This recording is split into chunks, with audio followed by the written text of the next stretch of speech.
to middle school, because if there's anything that is the least cool, it is a 12-year-old, especially when it's me.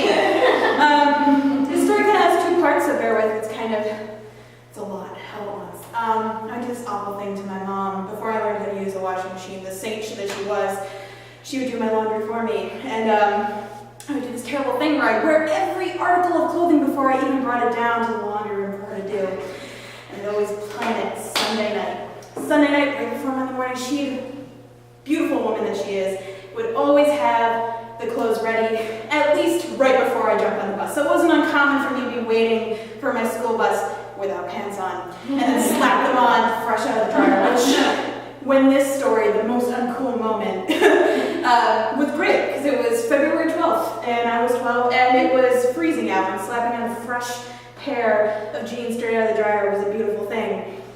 But this day was a little bit different.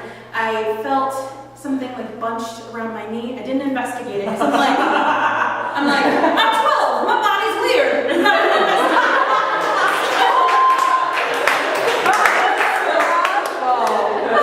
I get on the bus. I'm like, this is strange. It'll work its way out. Maybe it's like a growth spurt or something. Fast forward, so we got first period still weird, second period still weird, third period still weird, fourth period right before lunch.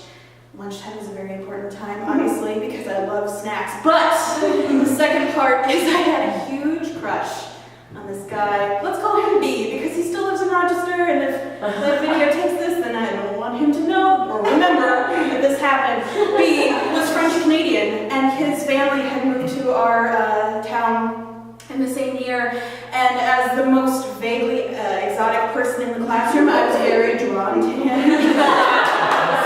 A bond we shared, and so in the hall, his locker was across from mine, and we'd meet in the middle, and sometimes we'd talk about our favorite Adam Sandler movie, which now I see the error of my ways, but before we talked to him about these comedies, we talked about our favorite bands, and I was like, this is how I'm gonna get a boyfriend. This is how every Disney Channel movie that has ever been produced shows us how it's done. So I'm like, I'm on my way, baby's moving up. I get ready to go to lunch, and this February 12th, it was a Wednesday, something bunched around my knee, but I noticed the fourth period, and I was fine.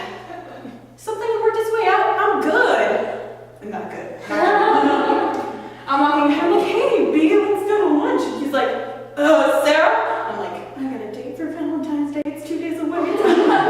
And when he spoke, the angels sang, and when I turned around, and I'm like, yes, no, B. Yes, B. He goes, are these yours? Yes. He was holding a pair of my underpants. A pair of my britches in his hands. I look at him, and I'm like, okay, Sarah, I still got this. You can still save face. Be cool.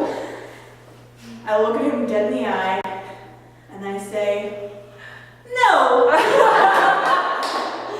Then he gives me this look. It was just so broken and confused and just altogether uncomfortable. The total opposite of Anthony Michael Hall holding up underpants in 16 candles. Like the opposite. And he's just like,